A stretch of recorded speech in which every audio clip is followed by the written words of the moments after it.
What is up, gamers, and welcome to another episode of Garbage Gumption. I'm your main character, Ted. And I'm your deuteragonist, Neon the Pussy Slayer. And today we have a guest with us, Colleen of Colleen's Manga Rex. Go ahead and tell him whatever your deal is or something. Oh, sure. Well, I'm Colleen. I make videos on YouTube that primarily focus on shoujo and josei manga. So you like romance stuff? Why did we invite them on the podcast? Well, yes, I do like romance stuff, but that's not what shoujo is. It's just manga that's primarily made with girls in mind. Okay. Unfortunately, I don't read stuff like that because I only consume true peak fiction. Have you even seen the latest episode of Mushoku Tensei? No. Yeah, that's what I thought. Okay. Well, enough of the preamble. Let's have the gumption to answer our first question.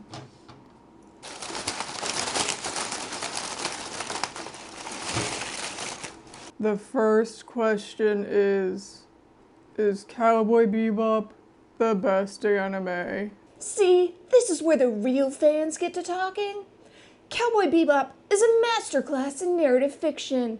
It isn't just carried by the animation, but by the storytelling and the world Did you know that Cowboy Bebop is a shoujo? No, it's not. It's like a dark shonen, if anything. Well, its manga adaptation was actually published in a shoujo magazine called Asuka. You dare try to ruin the perfect anime with your girly drivel? Okay, look. Before he goes into fifth gear, let's have the gumption to answer our next question. The next question is Code Geass the best mecha anime? You couldn't possibly have anything to say about this now. Code Geass is the best mecha anime because it focuses on the politics and not just the fights. Code Geass is also a shoujo. Oh my god, shut up! Wait. Is this how it feels to be interrupted? How could it possibly be a shoujo? I like it. 2 of the manga adaptations were also published in Asuka, so it's a shoujo. What the hell is this Asuka magazine you keep bringing up? Is it like a dark shoujo light seinen magazine? No, it's just a shoujo magazine. Here, I actually brought a video deep dive just in case this particular situation would arise. Why'd you bring a video on a podcast? Shut up. Hello, if you're watching this video now, you must be a podcast host or YouTuber who just invalidated shoujo and josei manga. Don't worry though, this happens all the time. This isn't my first rodeo. More specifically, you probably just made a reference to anime series that had tie-ins adapted in the shoujo manga magazine Asuka. Thanks for doing that. It makes the segue for this video I prepared that much easier. Asuka magazine is a much more niche manga anthology in the grand scale of shoujo. While in the past I've covered best-selling shoujo manga magazines and ones that have since waned from their former glory, Asuka magazine has never really had those kinds of numbers. It's remained relatively small in the 40 years that it's been around, since it started publishing well past the era that other shoujo manga magazines had already been established, and it's also published bi-monthly, so we only get it 6 times a year. That being said, Asuka may be small, but but it is still mighty. Countless iconic shoujo series have come from this magazine. Ones that may have even had you scratching your head and wondering, is this even a shoujo? But of course they're shoujos. The entire idea of this magazine is to create interesting and diverse manga series that have a heavy focus on different genres like fantasy, action, horror, and everything in between, valuing originality and artistry over what's trending.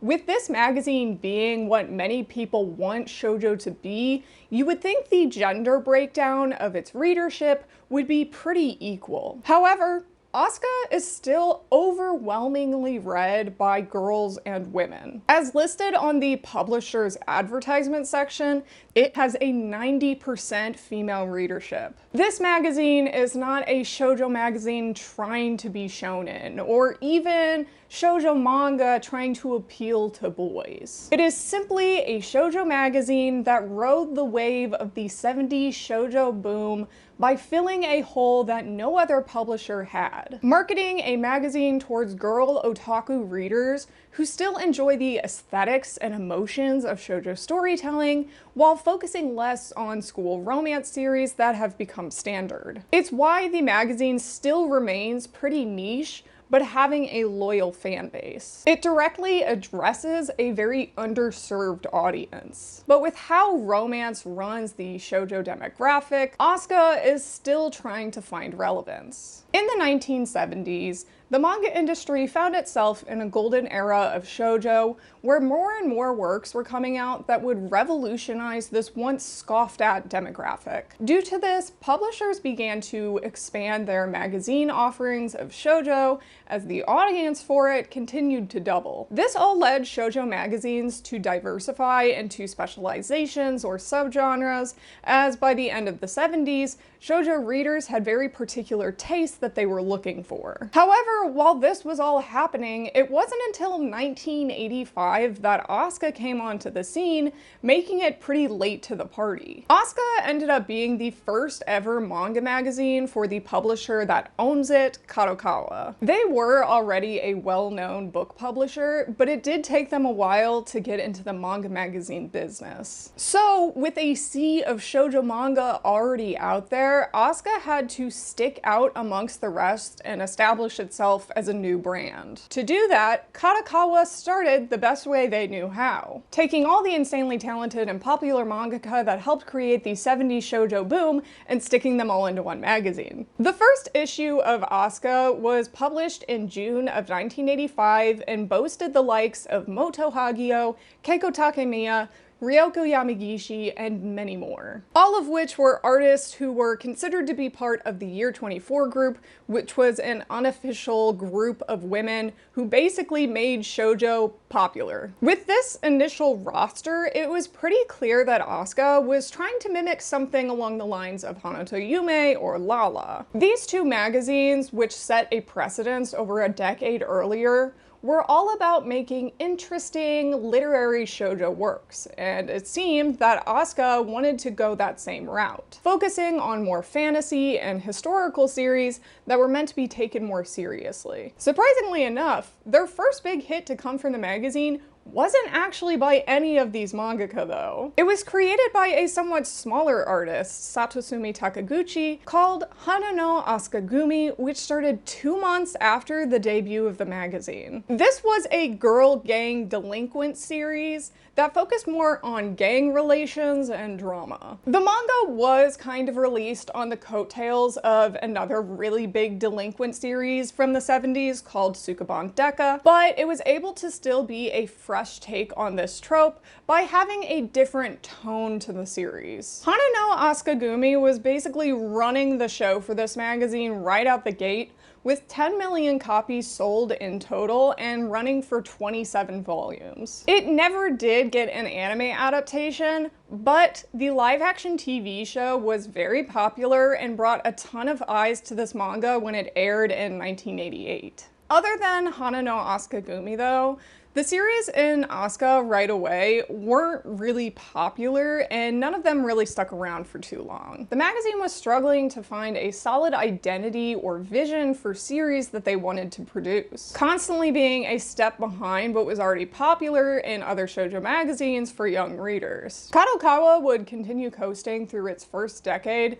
trying to find what approach they wanted to take while poaching other artists that were famous in other magazines. That's not to say Asuka wasn't publishing some very interesting works in the 80s to 90s though. Just that these manga never found success like they would have if maybe they were published in a more established magazine. Some works in the magazine around this time would include Suzue Miyuchi, the mangaka of Glass Mask, who created a fantasy series in 1987 called Amaterasu, a series that follows a young girl who finds out she's the sun god on her 16th birthday. Moto Hagio, who is famous for Heart of Thomas, made a 3-volume sci-fi series in 1989 for the magazine. This was a somewhat Cain and Abel inspired story, but instead of Abel just dying, he actually has his body inhabited by an alien after the fact. The magazine did also throw in some slice of life romance manga to even out the genres as well. One example being a longer running work by Kaoru Kobayashi made in 1987 called China Girl, in which a young girl from China transfers to a school in Japan, and of course, antics ensue. My personal favorite manga in this era of Asuka was called The Sword of Paros, with art by the mangaka of Candy Candy and Georgie. I read this for the first time recently when I was doing research for this video, and oh my gosh, this series is a 10 out of 10. The influence of Rosa Versailles in this manga can't be overstated, but it once again manages to bring a completely new vibe to the girl prince historical drama. It heavily focused on gender identity and sexuality, which other series like it hadn't really leaned into. The manga only lasted 3 volumes and is pretty unknown these days, but I truly believe that this is the most underrated gem of shoujo. All of these series sound incredibly interesting and I would love to read it, but by the end of the 80s, I feel that Asuka was chasing an era of shoujo that had already started to come to a close. Literary shoujo works were becoming less frequent as a new type of manga was coming up, ladies comics, or josei, and also a new generation of mangaka were starting to come on the scene, bringing brand new ideas and different aesthetics with them. Which is why, when Asuka started to forge their own path in the 90s, they actually started to see more success. The landscape was changing, and with it, Asuka could finally be ahead of the curve. What I personally believe to be the catalyst for this magazine finding its brand was when they introduced the rising mangaka talent of Clamp. This all-women group did already have popularity in doujin circles and had a few titles published under their belt. However, they were still a pretty fresh but promising group that hadn't found commercial success just yet. Their first work published in the magazine was a series called Clamp School Detectives in 1992. While it wasn't a huge success or anything, it was a good introduction to these mangaka to any returning readers. But it was a month after that debut when their smash hit series started running simultaneously, X, or X 1999 if you're like me and you only knew the American title. This was a very dark supernatural action series that focused on 2 boys who were beacons of fate for the end of the world in 1999. Also known as the year before the end of the world, for any of you youngins who may not know that Y2K was actually supposed to be our demise to the evil computer overlords. Little did we know that would actually happen 24 years later. X proved to be an insanely popular manga for this magazine, having sold 12 million copies, getting 2 different anime adaptations, and even placing it in the top 30 best-selling shoujo of all time. Only 2 of Clamp's series have ever made it into that bestseller list, and obviously, Card Captors is the other one. This manga was extremely gruesome. There was depictions of decapitation, crucifixions, body horror, and much more. It ended up going on hiatus in 2003, and many people speculated that because it was so gory, Asuka could no longer publish it as it was a shoujo magazine. This speculation has since been debunked though, as Clamp has stated before that the many tragedies occurring in Japan at this time halted production, further saying that Asuka was actually very liberal in what it allowed to be published. This more liberal viewpoint led to the insane diversifications of genres in this magazine, leading them to release several different spin-off publications of Asuka in the coming years. These spin-offs would usually start as special editions or supplements, but eventually they became their own fully fledged monthly magazines in their own right, and each having their own specific subgenre that they specialized in. First was Asuka Mystery DX, then Fantasy DX, then Asuka CL. The first two are pretty obvious as to which genres they're supposed to be, but the third one, Asuka CL, is meant to be a spin-off that focuses on BL manga. Starting with Mystery DX, the first issue came out in 1992, and it ended up ceasing publication in 2003. This spin-off was originally intended for more horror and occult-related works. Really, anything that could be more loosely related to the mystery genre. Although by the end of the 80s, horror series became less popular, and the magazine ended up switching to more detective novel adaptations like Psychic Detective Yakumo. They did publish original works in this magazine too, though. Legal Drug by Clamp and many other Clamp works came from this spin-off magazine, as well as a series called Cross by Sumiko Amakawa, all of which were actually licensed in English by Tokyopop way back when. I guess what Tokyopop and Mystery DX have in common is that they both ceased publication out of nowhere and left all their series to rot and die, since many of the manga that were published in Mystery DX are incomplete. Fantasy DX was obviously their spin-off magazine that was intended for more fantasy works, which started in 1994. This one ended publication even sooner though, having ceased in 2000. A majority of the series that were published in this spin-off magazine were either anime or video game tie-ins, with the occasional novel adaptation too. Two different Cowboy Bebop spin-offs were published in this magazine, and both of which were even licensed in English, once again by Tokyopop. In addition, they had manga adaptations of the first Otome game ever, Angelique, two different Fire Emblem adaptations, and also one for the Record of Lodos. Plus, they had a long-running manga adaptation by Nakamura Chisato of the novel series Heroic Legend of Arslan. This shoujo version came out long before Hiromu Arakawa started hers, although it is immensely less popular. Lastly, Asuka CL is their BL spin-off magazine, which began in '94 and actually lasted the longest of the three magazines. You have Asuka CL to thank for many of the iconic guilty pleasure BL series that came out in the 2000s. Junjo Romantica probably being the one that most people know from this magazine, since it not only had an anime, but also an English license. However, if you're a little younger than myself, Love Stage may have been the first one you encountered in the wild. Either way, you probably found one of these manga a little too early in life. Thank you, Asuka CL. With the addition of these three magazines, plus X's popularity, Asuka had really found its footing. Having series that were anime tie-ins and video game tie-ins, as well as novel adaptations, plus a magazine centered around BL, they had really found a core audience. The 90s to 2000s otaku girl aesthetic. It was the kind of series that would have a gothic style to them, either male main characters or reverse harems, and of course some BL undertones. They were the ones that would be rife with action, but still having some fun, quirky characters. It's hard to pin down how exactly to describe this era of manga,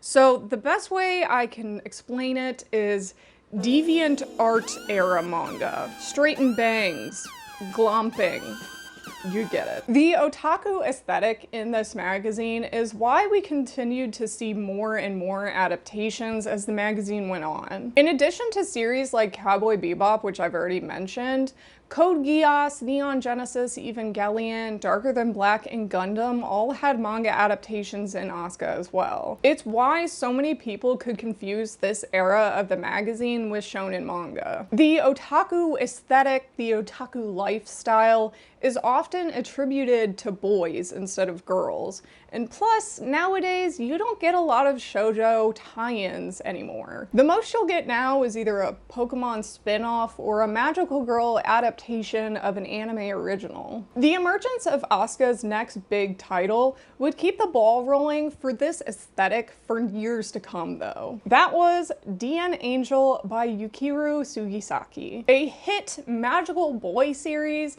that ticks many of my nostalgia boxes. This was a manga about a young boy who turns into the Phantom Thief Dark anytime he feels romantic attraction towards his crush. DN Angel was another huge series that was coming out around the same time as X, which played up those gothic themes that Asuka was becoming more known for. This series did end up having a lot more romance in it than their other big titles, but there was still enough action to really hit that sweet spot. Not to continue aging myself, but for any pre-2000s manga fans out there, DN Angel may sound or look familiar to you. This is due to the fact that, like I've mentioned, Tokyopop licensed a huge amount of Asuka series when they were in their prime, which is also kind of why when I think of the otaku aesthetic of manga, I think of the 2000s era of Tokyopop. Now, Tokyopop didn't have any sort of exclusive deal with Kadokawa or anything like that. They just happened to pick up a lot of their series since Tokyopop was kind of like the #1 publisher for a while. When skimming through their releases in the past, Asuka series like the manga adaptation of Trinity Blood, Hyper Rune by a former Clamp member, and The World Exists for Me were all in the catalog. The last of which is a particularly interesting manga because it's the only series from the B-Papas team that wasn't centered around Revolutionary Girl Utena. There's truly so many of this magazine's manga that this publisher licensed that it's extremely hard to keep straight. However, even with that, Tokyopop wasn't the only one to be snatching up Kadokawa titles. Viz actually has quite a few under their own belt. The first they were able to get was X 1999, which ended up running in their magazine that they had at the time, Animerica Extra. X actually ran in their first shoujo publication, which was just under Shoujo and not Shoujo Beat, and was really one of their first prominent shoujo titles that they had advertised. Later down the line, we ended up getting the infamous Mayu Shinjo's work with her series in Shoujo Beat called Ai Ore. There's actually an original run and a sequel run for this series, and the sequel was published in Asuka while the first one wasn't. So the entire series isn't an Asuka series, but it's still kind of an Asuka series. Lastly, around the 2000s, we had gotten the manga adaptation of the light novel, court drama, Chinese-inspired series, The Story of Sankoku. Many of the old titles that Tokyopop had from Asuka magazine also ended up going to Viz after Tokyopop went under. I had only just found out about this recently, but there's a line from Viz called Viz Select, which is digital only, and has most of the rescued Tokyopop titles. Just to name a few manga from Asuka that they did save, you have the supernatural slice of life manga, Hands Off, the reincarnation action title, Momogumi Senki, and the weirdly ecchi action series, Zone 00. I don't know if you can tell, but Asuka manga was really running the game in this decade of English manga, and especially when it came to shoujo action series. There's really no shortage of Asuka titles from after the 90s available to the English-speaking audience. It wouldn't be far off to say that much of what defined the early otaku days was through Asuka. While the magazine didn't really have too much that went through the media mix, they did still have their popular titles like X, DN Angel, The Story of Sankoku, And even later in the decade, you had the Betrayal Knows My Name, all of which may bring up some tinges of years gone by to you. I do think that the biggest issue for the magazine at this time was too few returning mangaka who were staples for them. Many other magazines like it would usually bring up artists as kind of in-house talents, even if they weren't contractually obligated to work for them. These mangaka would have fans returning for their work specifically, which in turn would have the magazine be their designated go-to. An example of this would be that for years, Arina Tanemura was the Ribbon mangaka, keeping the fans buying Ribbon magazines over and over for her work, even if they didn't check anything else out that was being published. It wasn't until the 2010s where Asuka really started to see these returning mangaka go-tos in their magazine. They did obviously have frequent players in the magazine like Clamp, but the otaku aesthetic era of Asuka was really come and go. However, mangaka that are in Asuka even to this day are ones that found their success in the 2010s of the magazine. The first of which was Aya Shuoto. She made her first big splash with the series Kiss of the Rose Princess back in 2008. It was a series that had a little bit of every genre inside it, plus it was also a reverse harem which was becoming increasingly popular back then. This series is pretty under the radar, even if it was published in Shoujo Beat, but you might know Aya Shuoto for her seminal work Demon Prince of Momochi House, the reverse harem yokai manga that ended up getting an anime adaptation last year. It ran in the magazine from 2013 to 2021, making it what Shuoto has spent the most time in Asuka creating. She did also have a short series called Kagetoki-sama no Koronai Kokyu after she wrapped up Momochi House. However, once that one was complete, she ended up coming back to Demon Prince of Momochi House with a spin-off series that actually just got licensed in English by Shoujo Beat. The other rising star in Asuka that came up around the exact same time was Akaza Samamiya. She had already done a few works here and there, plus she also did art for another series that was already being published in the magazine. Her own debut wasn't until 2012 though, with a full-fledged serialization called Torikago Syndrome. It was a relatively short run with only 2 volumes to its name, and her next publication was even shorter with only 1 volume called Hatsukoi Canvas. Samamiya wasn't able to break through the noise until 2013 with her gothic, grungy vampire manga called Bloody Mary. This would prove to be where her talents really lied, as her previous series were more slice of life. Here though, she was able to showcase that more otaku aesthetic that Asuka loved,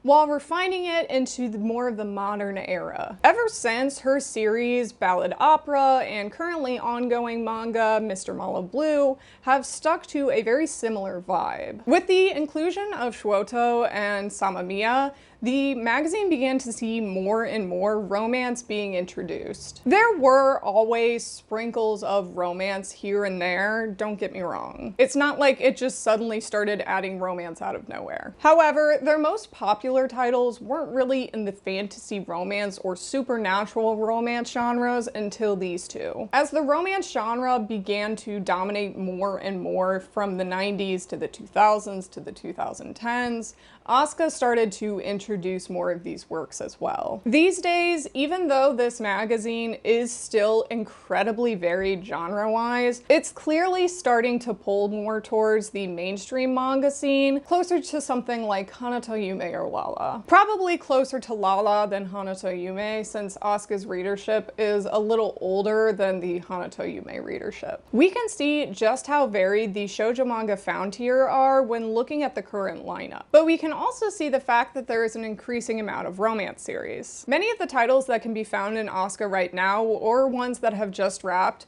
we actually have in English. This is thanks in large part to the fact that Yen Press has partnered with Kadokawa, who now owns a majority stake in the company. While this partnership actually happened back in 2016, I feel like more and more in the past maybe 2 years or so, we've been seeing a lot of Asuka titles from them. Each licensing announcement from Yen Press has at least given us one series from this magazine. Recently, they just wrapped up releasing Illustrated Guide to Monster Girls, which is a cute horror comedy series about girls going to monster school. Soon we'll be seeing the end of Lord Hades' Ruthless Marriage, which is on its 3rd volume. I would highly recommend this Greek god rom-com for some beautiful artwork and really fun stories. 2 of the more recent titles Yen Press has just put out were Aria of Beach Forest and Hachioji Specialty. Both works are fantasy or supernatural adjacent slice of life manga that have a touching connection with a human and a quote-unquote creature. Despite all of these titles,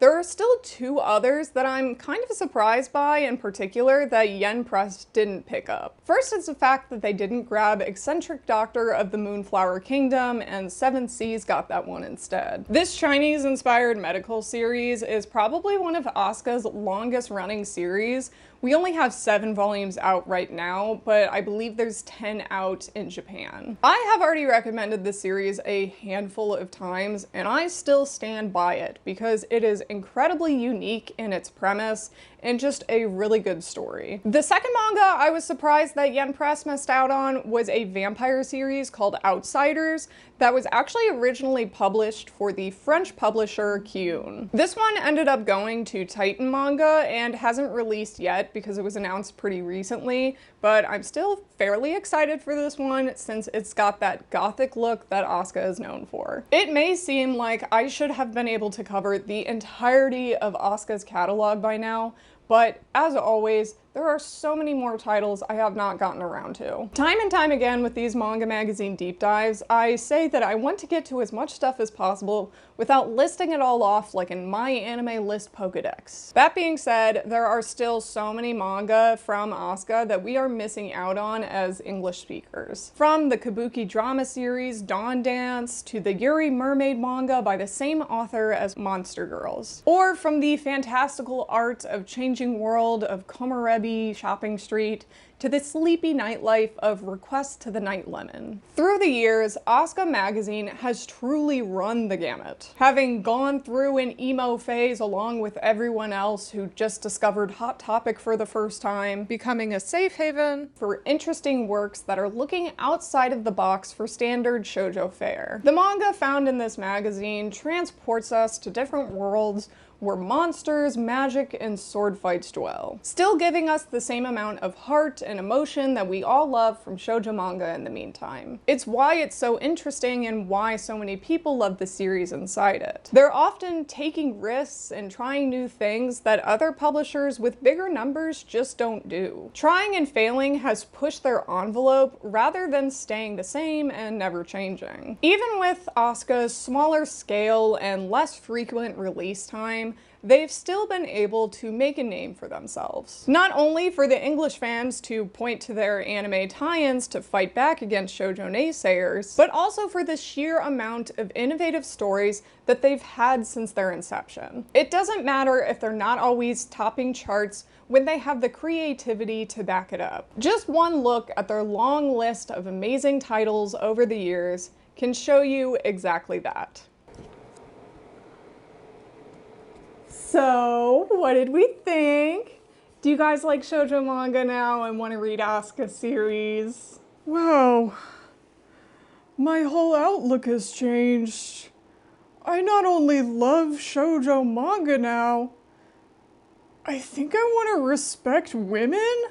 I never thought I would say this, but me too. Aw, guys, I'm so happy for you. You know what? We decided just right now that we are now going to dedicate this whole podcast to shoujo and josei manga and just how good it is, thanks to you, Colleen. You guys don't need to do that. 3 cheers for Colleen! Hip hip hooray!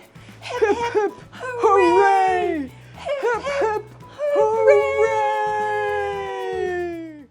And then everyone cheered.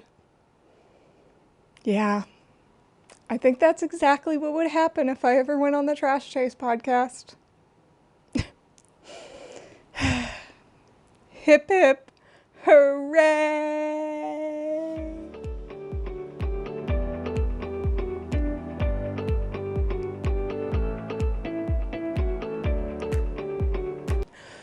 Wait, what?